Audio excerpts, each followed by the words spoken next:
member of our community on today's episode. We're going to call her Mary. A large part of her story is that her husband ignored her. And I know a lot of you are dealing with that. A lot of times we feel like we need to repair something if someone's ignoring us because they're upset with us. Here's a part of Mary's story, and you're going to hear the context of what happened around this a bit later. He would ignore me. I didn't really know what was going on. And I spent the whole time crying in another room. And I thought, this is tragic. I thought it was going to be something kind and loving, but it wasn't. Here are 3 reasons why trying to connect with your husband if he's ignoring you doesn't work. Number 1, silence isn't a misunderstanding. It's a tactic. When he withholds attention, it's not an accident. Ignoring someone is often used to punish or control someone. Number 2, vulnerability gives him new tools to use against you. So if people advise you to open up more to him to try to get him to talk, that's going to put you in more emotional danger. Number 3, your connection can't solve his accountability problem. No amount of extra effort, patience, tenderness on your part is going to solve his accountability problem. There's nothing you can do to undo the choices he's making. If he's ignoring you, that's entirely his problem.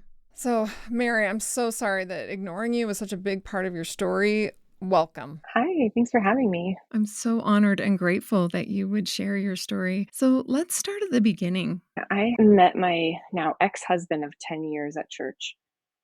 He was so godly. He was very exciting, had amazing stories. He had this great contagious laugh. He was really great around people, or so I thought. He was just checking all the boxes. Eventually we started dating. In this church culture, there were a lot of rules around intimacy, no sex before marriage. You could maybe hold hands, go on your date once a week. It was very structured and not very natural. How old were you at the time? I had just finished my master's, so I was 26 or 27. We dated for 1 year, and on the anniversary of that year, he proposed. But during the dating relationship, there were so many red flags that I didn't know were red flags. I had no context for that. It was easy to make excuses because he's this great guy, spiritual, loving, thoughtful, serves at the church, and always taking care of other people. And I didn't know that was just a facade. During that time, a lot of strange things would happen. I remember one time he just disappeared for a couple weeks. I was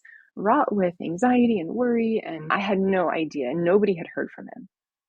We were in this tight-knit community. Everybody knew everybody's business. Nobody knew where he was. Wow, that's like really intense. And I tried reaching out, texting, calling. There was no response. I was trying to not overdo it. I don't know about your experience with church culture and other people's, but for me, you had to have this kind of privacy and respect for the other person and not overdo it because then you were idolizing them. Eventually, he sent me a picture of his face with a black eye. And he tells us this outrageous story about him and his brother getting into a brawl, and somehow he was the good guy trying to help direct his life. He's the oldest of 6. They were refugees from communist Russia with this really intense life. And he was unfairly stuck with raising all of them, basically a parent to them. Anyways, I had it. I had gone through all the emotions at this point. I was like, this guy doesn't seem to care. And I had gotten to a place where I was like, I'm not doing this. I don't want to be involved with someone like this. But somehow he said all the right things and got me back in, begged me, give me just one more chance. And I thought, I guess that's a good sign. I didn't know what to make of this. So I forgave him. And within a month or 2, he proposed. Looking back, I realized he saw how close he was to losing control of me. And so he had to do something to lock it down. I was starting to feel that church pressure of, well, you're getting kind of old. You're going to have family. You're going to get married. You got to do it soon. I still had that belief that this is a good guy. He's just having a hard time. It's easy to excuse what we think are blips in their behavior when really I think it's them taking the mask off for a moment because they're tired of pretending. And then you see the real them thinking it's the other way around. Right. I have an interesting story that I've never told before. I was dating a guy who was an abuser, and I didn't know he was an abuser, and he was getting really close to maybe being serious. And suddenly he just fell off the map, kind of what you're saying. Couldn't get a hold of him, like nothing. He then reached out to me and said, I'm back. I'm ready to move forward with our relationship. I just needed some time to think about it. I need to go talk to our ecclesiastical leader to clear some things up, and then we can move forward. Like you, I was ready to move on by the time he came back. It was weird to me that he didn't ask me how I was doing at all. It was just like, I'm ready to move forward with you. So I'm going to do this and then we'll move forward without asking me anything. So turns out that while he was quote unquote taking that break to assess what he wanted out of his future, he had gone and lived with a woman for 3 weeks and had sex with her a ton. And then realized he didn't want to marry her. He wanted to marry me. So he got excommunicated from our church and came to me and said, okay, I got excommunicated, but I'm ready to move forward. And I was like, what are you talking about? I'm never talking to you again. We're not dating. This pattern that he thinks that he can do what he wants and that you're not going to notice. Because during that time when they're gone, they're not thinking about us. They're distracted doing the thing that they want to do.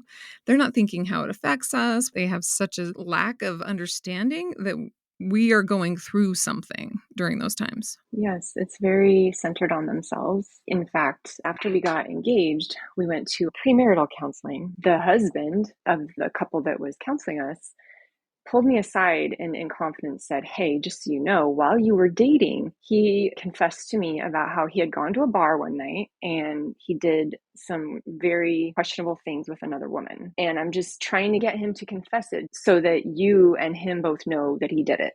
And he never did confess it. He just acted like he had no idea. And so I'm left thinking, well, what's the truth then? Did he actually do something? He seems like he was really innocent and has no clue. So we get married, and the moment we leave the wedding reception, we drive off to our honeymoon, and that whole week we were gone. We thought, oh my goodness, I didn't even recognize this person. We slept in separate rooms.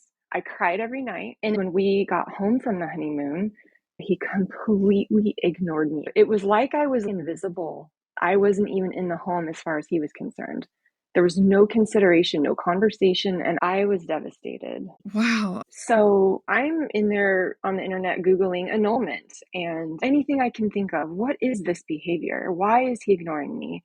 I couldn't find any answers. I finally called up his mentor in the church, one of his best friends. I just left him voicemail and said, hey, here's what's going on. I don't know what to do. Can you talk to him? I never heard from this friend of his. But the very next day, he's finally acknowledging me and he's on his knees begging me to forgive him, but I didn't know what for. To this day, I still have no idea what he was doing for those months. Wow. But the strange part is that probably for the next 2 years, it was the most blissful marriage. We were partners. We talked about things. We were able to be connected. And I thought, oh, this is amazing. Until one day he says to me out of the blue that he's tired of pulling the weight of this marriage. He's not doing it anymore. And that if I want this marriage to work, I have to do all the work. I thought, when did he start feeling this way? I still don't know what made him suddenly decide that I'm just this terrible wife. It just went on like this over the years. Every so often, he would throw me these curveballs and really major ones like that. He was very big on ignoring me to get what he wanted. I was working and trying to rise up in my career, and he had complete control over all of my paychecks. I couldn't touch them. Everything I had, he took. At some point, I decided I just need a secret stash. Like, I need to have a couple $100s tucked away in case I need gas for the car. He caught whiff of it and became obsessed with finding it. One day, I came home and all of the contents of my closet were dumped all over the living room. He was becoming more and more unstable and erratic. And he starts telling me, oh, you should be ashamed of yourself. At this point, I'm thinking, what am I not doing right?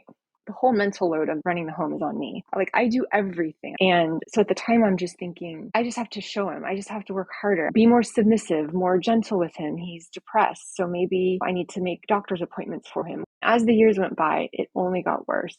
He prided himself on the fact that he never hit me. He's like, I've never hurt her. Whenever I would bring it up with church counseling, things started escalating when my body could no longer tolerate this behavior. I was so stressed trying to make this work, trying to understand. We actually ended up going to marital counseling. Very first session, he starts berating the therapist, questioning her credentials, undermining her authority. I think we went maybe twice. All it did was fan the flames of his anger. 3 or 4 years into the marriage, we started meeting with another couple in the church that felt more like peers. Every Sunday night, we would have dinner with this family. At one point, I confided in them, hey, there's a problem here with alcohol. He's going through a whole bottle of liquor in 24 hours. This is scary. He's not well. And they both say, we're not going to bring it up until you're ready. So what happens? The very next session, her husband brings up my ex-husband's alcohol use and confronts him with details. No one was supposed to know. At the session with them in their home, my husband was very agreeable, humble, apologetic. Yeah, I really need help. Thank you so much. We get in the car and go home. My husband is upset with me for talking about him behind his back, sharing his dirty little secret. Well, he drives past our home and goes off to this dark, isolated riverbank. And I was terrified. Yeah, he's never laid a hand on me, but what if tonight's the night? He's so mad. And he had this evil, horrible presence. I thought he could actually kill me. It was so scary. I was just frozen in fear. At one point, he just turned home and I knew better than to say a word. I was just silent and hoping that I wouldn't ignite it or make it worse. That presence that I felt in him that day was terrifying. I didn't think it could escalate, but it did. It got to where he was punishing me. Like, you need to sit in the corner on your knees as punishment until I say. Or he would jokingly put his hands around my neck. Really, these are veiled threats. Even not so veiled threats. They're overt threats with a smile on his face. That's right. It got to the point where he was leaving his handgun laying around. It would just be laying around. With the way his behavior was lining up with a gun in our house, that was scary for me. Plus, I live where I have no family. I felt very isolated. I called up a friend and I said, what do I do? And her advice was, why don't you take a weekend, pack a little bag, take some time and think it through without his presence weighing on you. I said, oh, that's a great idea. But even then, I was so scared to leave because what would he do if I left? So I went and stayed with some mutual friends. And I remember him calling around, threatening all of our acquaintances and friends. So people were finally starting to see some of what I was dealing with. They told me, we can't have you here anymore. So we are going to relocate you an hour away. I had tried to go back to get more of my things. He had changed the locks on the house. So I ended up breaking into my own home to get my things. When I got in there, my wedding dress was ripped to shreds. Our wedding pictures were smashed all over the floor with divorce papers, his wedding ring, and the gun all piled up. You just said divorce papers. Blank divorce papers. So he got blank divorce papers and staged them in your house. Yes. As a threat or a way to scare me. So I go on to the third location and I'm at my friend's house with my car. The title was in my name only, as was our home. I went and bought one of those steering wheel clubs to lock the car. He didn't have a key to the club, but he had a key to the car. That night, he came over to get the car and he couldn't take it. So he pulls out a 4-inch knife, systematically, calmly slashing all of my tires. That was so scary. I went and got a restraining order. I have this restraining order and I'm working with the elders of the church and with different mentors, peers, friends. And a lot of the advice is you just need to focus on your own spirituality. So I'm thinking, all I know is I made a vow to this man before God. I couldn't imagine standing before God on the judgment day, trying to explain myself. Why did I rip up my marriage? Because I still couldn't see it was abuse after all of that. I spent about a year separated from him, trying to save my marriage. And no one that you're talking to is saying this is clearly abuse as well. Nobody spelled it out that way. People rarely, if ever, look you straight in the face and say, you are in danger. This is abuse. Over the course of that year of that restraining order, there were provisions on it. He could email me about our bills, financial things we had to keep in order. And each time, as he behaved more in line with what I needed, I would become more lax. At one point, I dropped it because he had started behaving so angelically. I'm so sad for myself at that point, if I had only known. But we get back together and we end up having a child. So by then, it had been 8 years of marriage and we're living in that same home and he still has this drinking problem and he would just do things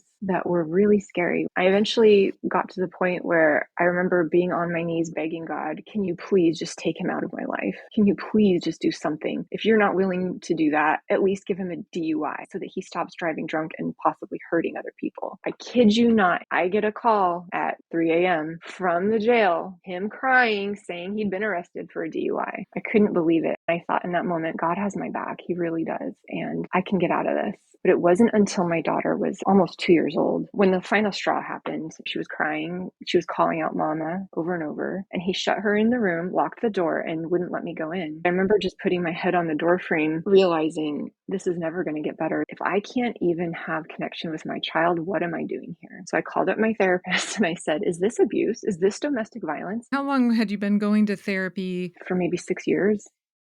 I'm just shocked. You realize how insane that is? You've told the therapist all of these stories. So she says, yes, it's the worst case in my career I've ever seen. This is why I don't recommend therapy. It's not that this therapist is a bad person or anything, but you've been going to her for 6 years. She says at this point, it's the worst case she's ever seen. Instead of telling you, you don't need therapy, he's an abuser, so I'm not going to see you anymore. You do need to go to the domestic violence shelter, though, because there's nothing wrong with you other than you're being abused. That would have been the appropriate thing to tell you. You don't need therapy, but you do need safety. Absolutely. I got all my ducks in a row. I started going to centers that help abused women. I got a grant where they paid for me to get a mover and a truck. The day I was going to leave, I got a call from a domestic violence fatality specialist. She says, hey, I heard your story. This 1-bedroom apartment just opened. It's not even cleaned yet. They're still moving out, but it's yours if you want it.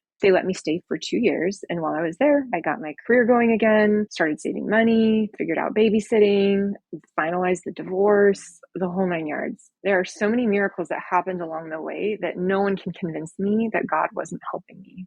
And what I finally realized was God would never want someone's safety and well-being and their mental clarity to be compromised. It mattered to God. Once I figured that out, I thought, I don't owe anybody anything. I need to be safe. I'm so glad you had those resources available to you. The social safety net is so important. I had somebody ask me if you could wave a magic wand and be like, what could stop domestic violence? The two things are healthcare available for everyone and childcare available Yes. for everyone. Because women can't get a job that would pay for the childcare. And so then you're just stuck. Yes. And also, so many women who are abused have serious health problems and they need insurance. They can't pay for insurance because they have their health problems. I know. There were so many things that pointed toward him being the problem. After I left, I could see that more clearly. Talk about what you noticed once you could observe him from a safe distance. How did your mind start to clear? Once I got my own place, I could see much more clearly these games that he'd been playing, and that ended up giving me a little more power and autonomy over my own actions, decisions, and thoughts, because I knew I can go ahead and move on with my life. And he's going to make a fuss and act out and say all these things, but probably nothing will really come of it. In order for them to manipulate us, they know that we need to believe them and that we need to be paying attention. In the Living Free workshop, I teach safety strategies to help women perceive what he's doing a little differently so that they can create some space in their own minds if they can't create any physical space at that time, or if they don't want to create physical space. Some women don't want to get divorced. I felt that way and you felt that way. So we totally understand, especially when the institutions around us, like therapy and clergy, didn't give you the right information. I think that is so insane that our society is set up that an abuse victim who doesn't understand that she's being abused can actively go to get help and still not understand that she's being abused for years because of the institutions and the way that they respond to abuse. Most of the time, they don't know it's abuse either. A friend of mine who's a licensed clinical social worker recommended your podcast to me. As I listened to your podcast, I started finding myself looking forward to this validation that this guy really is in his own class is special. And there's a bunch of guys out there that do this to women like me. I would sit there with my headphones on my breaks at work and try to cram in as much as I could because I knew this is giving me strength to keep healing after the fact. I'm so glad. You sound incredible and smart and capable and successful, and you're a good mom. I'm grateful for women like you who come share their story. It still makes me feel better after all these years because your story sounds very similar to mine. The details are different, but the pattern is the same. And it is so validating. It's nice to be part of a sisterhood of incredible, strong women who are really smart, who were manipulated, and it's no fault of our own. You've mentioned God a few times, and then also I hear your hesitation about the church, which makes complete sense. I've been in that exact same space where you know that God is coming through for you, but the institution itself, at least in this case, was very damaging. I would say that with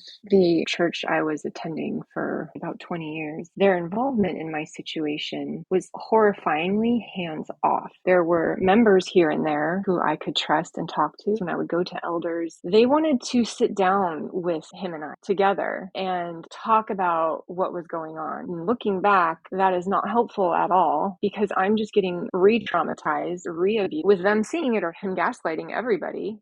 In these therapy sessions with elders, they're all seeing a different side of him, the side of him that I initially thought I had fallen in love with. Nobody's really addressing the underlying issue of abuse. They should never, ever pull him in to talk to him about it, even if the victim wants them to. If they understood abuse, they would say, that'll actually put you in more danger, which is why I don't recommend men's programs anymore. Any confronting him whatsoever about his behavior is not going to help you see what he's really like. Letting women know that going to therapy or going to clergy can go bad because they can abuse you worse overtly or covertly, meaning they can groom a lot better. And that gives them an opportunity to do that. And that's the most dangerous, is when they're able to hide their true nature. 100% agree. The grooming is scary because it's so easy to be blinded to it. And it's not just the victim, it's everyone around too. For any woman listening, maybe this is their first podcast they've ever listened to, and maybe they're wondering, like, is it abuse? Am I making a mountain out of a molehill? What would you say to them after what you've been through? What I would say is when somebody shows you their true colors, believe them. When they make you feel anxious, stressed out, and then blame you, if you feel uncomfortable or ask yourself, why is this marriage or this relationship so hard? Your marriage is probably involving somebody who's abusive. Honestly, listening to this podcast really helped me sort through a lot of uncertainties. By the time I found this podcast, everything I had been through made so much more sense. I think if there's any confusion about your situation, don't brush it off. Listen to your instincts. If you're not comfortable, your body's not comfortable, there's a reason. And it's probably not you. Can you talk about post-separation abuse and the stuff you had to deal with since you separated and divorced? Oh man, it's been really tough, honestly, having any communication at any point. It's almost just as bad as when we were in our 10-year marriage. We are 7 years post-divorce. He's pretty manic and depressive at times and demanding. I was going through the Living Free workshop and I got to this one section and it talked about my brain. There's this image of your brain filled with all this abuse taking up so much space in your life and your thoughts, and you feel so squeezed out, and the visual is so clearly depicted, showing what it's like to be the victim. There's no room for you. There's no space for your own thoughts or desires. It's all about catering to this unstable person who is controlling your life. That was when I thought, this is going to be a really good workshop because Anne gets it. It's like walking through it with a really good friend who understands what they're going to say, how they're going to react, why they're doing it, what their goal is. When I got to the end of the workshop, I had to respond to something from him that was super coercive and controlling. I thought, oh, perfect. I'm going to finish these last few lessons in this workshop and I'm going to figure out how to respond and see if this works. I implemented those strategies and I didn't get any lip back. I got no punishment. I thought, this is exactly what I've needed all these years. I wish I had found this sooner. I thought, oh my goodness, this is what women need to know. I want to talk about that because a lot of people might perceive that there's something that you can do to improve your situation. I want to make it very clear that you are not changing him in any way. What the Living Free strategies enable women to do is see him for who he really is, predict what he's going to do. Absolutely. I think what you're saying is spot on. It's almost like your eyes are opened to what their game is, and now you have the rules. So now you've got a playbook, and it's just a different type of strategy that feels counterintuitive. None of their communication is based in actually trying to solve anything. They just want the dopamine hit of confusing you and making you struggle. To communicate more strategically puts the power back in my court. I've mentored so many women through that divorce process using these strategies. Actually, after doing the workshop, their messages are absolutely court approved.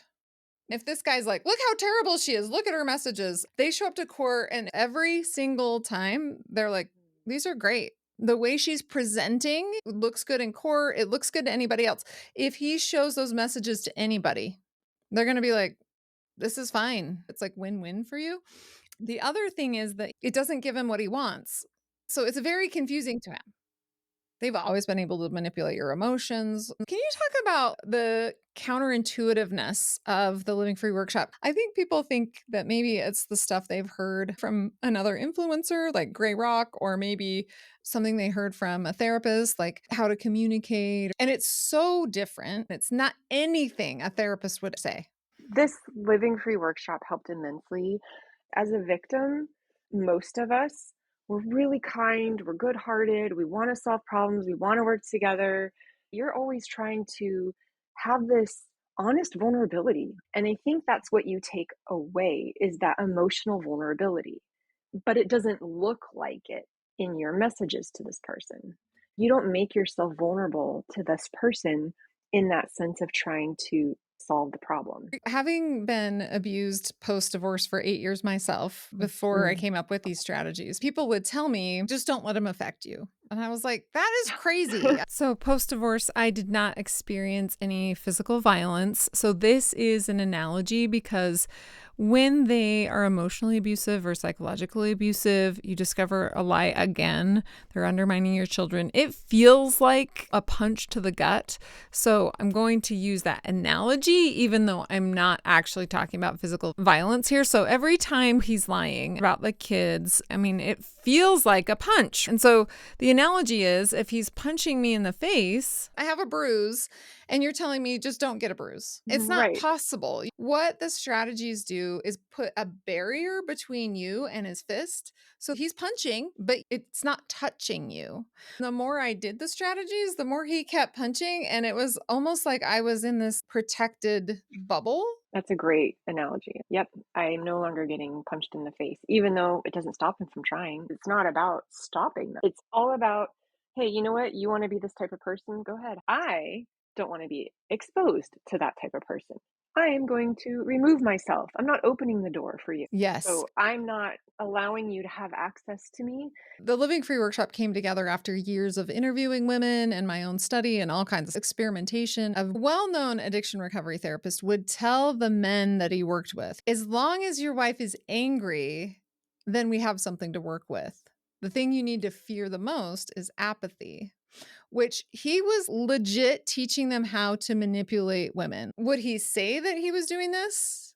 No, he was saying he was saving marriages. If you're saving marriages through teaching this man how to manipulate his wife better or exploit her more, you're not saving a marriage. You're enabling an abuser. Because your story involves that your husband was a pornography addict, I'd like to talk about that specifically. Another part of the Living Free strategies in relation to pornography addiction or addiction recovery is that a lot of addiction therapists will say something like connection is the solution to his addiction. Or couple therapists will be like, the problem is you're not connecting on an emotional level. And so then in couple therapy or addiction recovery therapy, you become more vulnerable with someone who is just using all those things to manipulate you. So it becomes exponentially worse for you throughout that process.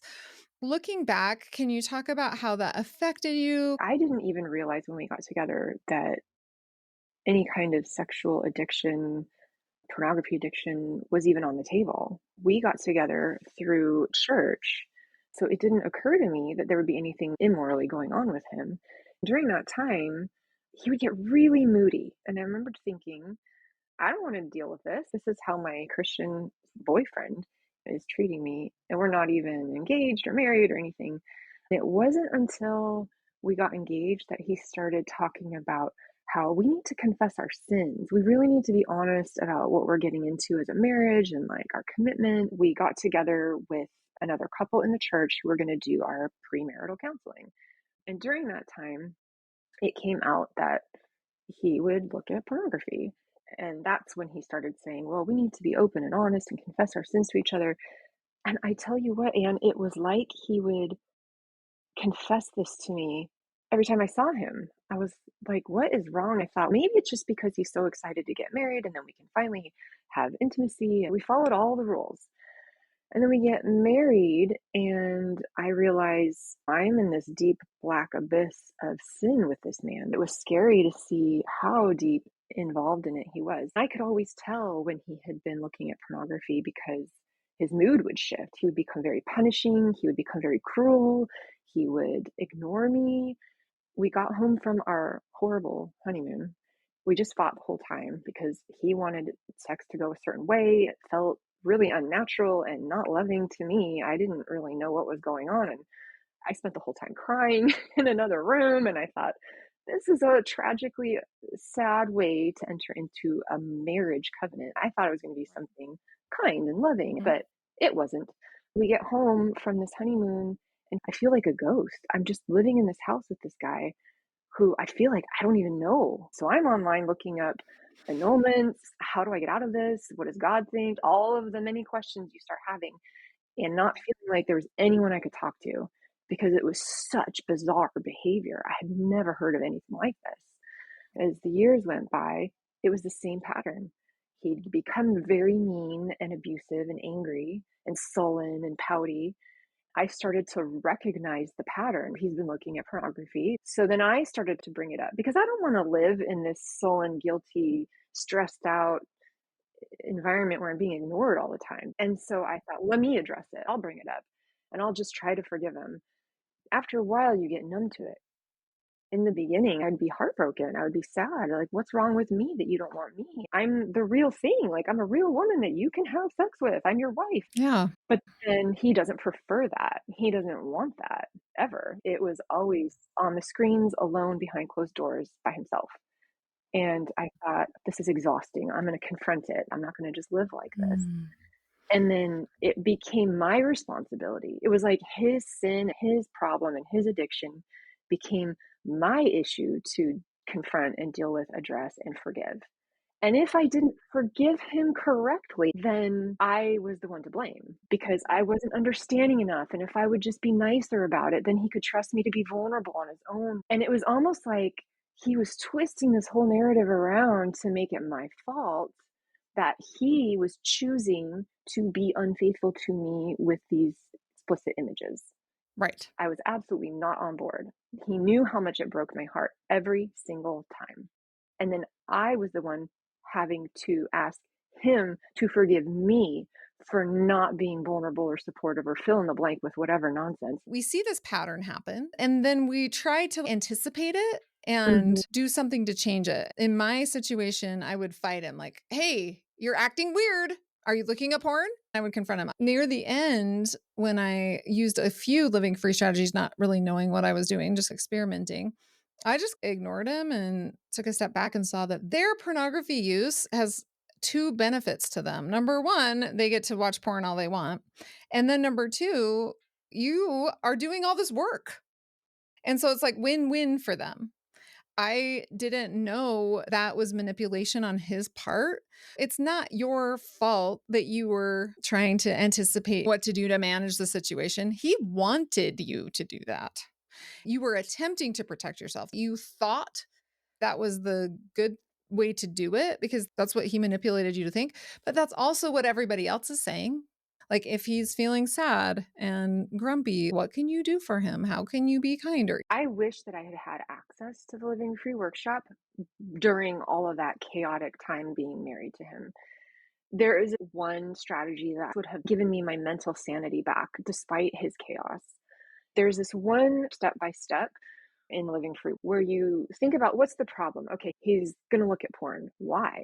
Because he wants to do what he wants and he wants to see me cry. So what then? I'll cry and he'll look at porn, I guess. And then what? And you keep going through, all right, so then you'll cry. And then eventually, the reality is he's going to do whatever he wants either way. So what do I want to do? I can't change the fact that he's going to look at these images. I can't change the fact that it feels like he's being unfaithful to me. I can't change the fact it hurts my heart and soul and I'm being crushed in all these ways. So maybe we have closeness, or we sleep in a different room, or maybe we get divorced, or I go stay at my mom's house. When you take a minute and you think it all through, it takes away that fear because it gets down to the nitty gritty of what is the end result that you're so afraid is going to happen. You come around to this acceptance of, I really can't make them do anything or stop anything. That was something that I found very eye-opening because there's this underlying assumption that somehow I could fix this. Mm-hmm. And you realize all you can do is protect yourself. And then learning how to protect yourself was so valuable. And it's no wonder that we think that we can improve the situation because they manipulate us to think if we only did this, he would make a different choice. If we looked better, he wouldn't want to look at porn. So you're like, okay, I'll reduce his stress as much as possible. And he's manipulated the therapist or clergy or anybody else to also think that this is a couple problem and that you can do this together. You can't do it together because it's not your problem.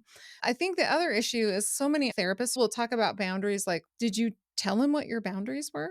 You just haven't set up your boundaries correctly or something. And I'm like, what are you talking about? If you say to someone, I don't want you to look at porn, he can still look at porn. If you're like, what actual thing am I going to do to protect myself that I'm not going to say to him, that I'm not going to say to anybody else, that if he looks at porn when he comes home and says, what's for dinner, be like, I'm going to eat at my sister's house. That's a totally different way of seeing and viewing boundaries where you don't even say a word about it. And that's something entirely within your control and it actually works. And he can't cross it. There's no way for him to cross it because you haven't told him what it is. You're just doing it. There's no negotiating. I like what you were saying about how he keeps convincing you with his behaviors and manipulation that you can fix it. The manipulation is to keep you engaged. They've got to have somebody engaged, arguing with them, crying about it, serving them. They have to convince you on some level that you need to stay engaged. And maybe it's because you have a certain set of morals. This is a good Christian girl, like it was in my case. I do want to point out at the back of Living Free, I use my own faith to explain what I thought Christ wanted me to do. For any Christian, scriptures like, don't cast your pearls before swine, or agree with your adversary quickly. Agree with your adversary quickly sounds like you're being nice to them. But the second part of that is so he doesn't throw you in jail. And so Christ is saying to you, pretend like you agree with him so he doesn't throw you in jail. You don't have to actually agree with him. Don't cast your pearls before swine. Your pearls are things that matter. The Living Free strategies make it so that you don't give him anything of value. That includes your thoughts, your goals, your feelings. Those are things that are valuable. So there's a part in Living Free where I pause to say, what are your values? This does fit within a Christian value system.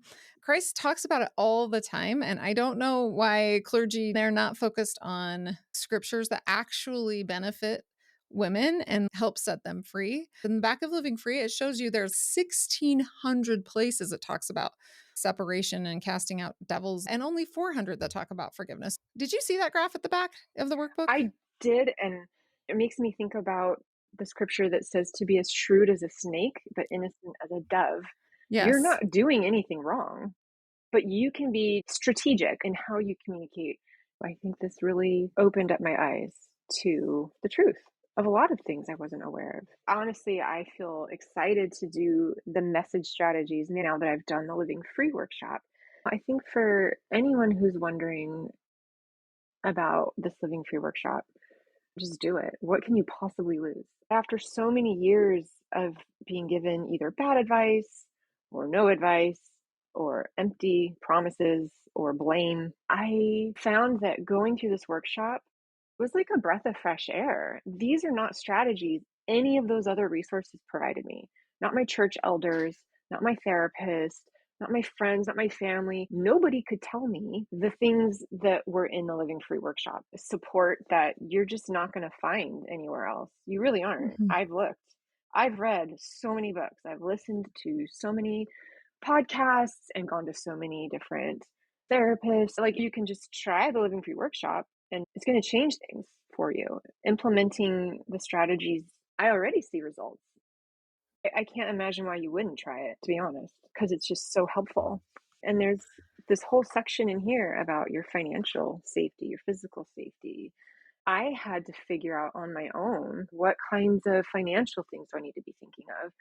And I wish I had this workshop, just tangible, effective things to be asking, to think about, questions you need Mhm. to ask your lawyer, not because you necessarily need it right now, but you might. And I know I did. I just think for people who are in the middle, wading through the weeds of it all, this workshop gives you so much detail to consider, and you can get into the detail as much or as little as you want. It's awesome that the domestic violence shelter gave you a space to live. They're very helpful in some very specific ways. But when it comes to writing a message, they don't know what to do. Right, your body is safe, but what about my spirit or my mind or my emotion, my child? Like, how do I create a safety zone in all these other realms? All they care about, and thank God they at least care about your physical safety. But that's the only element of safety I got out of it. Yes. Living free is also for women who are still in the relationship. I just put all the information in there. Like, you can use it however you want, but that way you'll be educated about all of it so that if anything comes your way, you'll be prepared for it. Even if you're just suspecting, is my husband lying to me? If you did living free, it would show you how to find out if he's lying to you without asking him. Right. So, just having the basic steps in the back of your mind is very helpful because it keeps you safe no matter what happens. In some states, he has to actually have left bruises in order to get a protective order. And if you don't have a crime, you're never going to get a space in the shelter, for example. So, where do you get help if nobody knows what to do?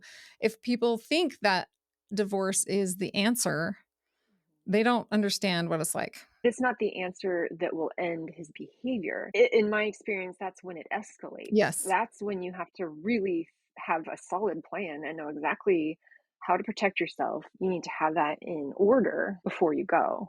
If I would have had living free, I would have done everything differently and it would have gone exponentially better. Now, it's not my fault that it didn't go well. It's his. He was abusing me, manipulating me. I didn't know. Nobody told me. The domestic violence shelter didn't tell me. It's almost like they want women to start from scratch, every single woman who goes through this, rather Right. than using that collective experience, which is what is in living free. This is the stuff every woman needs to know before they even meet the guy, before they're even in Right. a relationship. This is stuff that you need to know, period. It's going to keep you safe in any relationship that you have, but especially if you're dealing with an emotionally or psychologically abusive husband.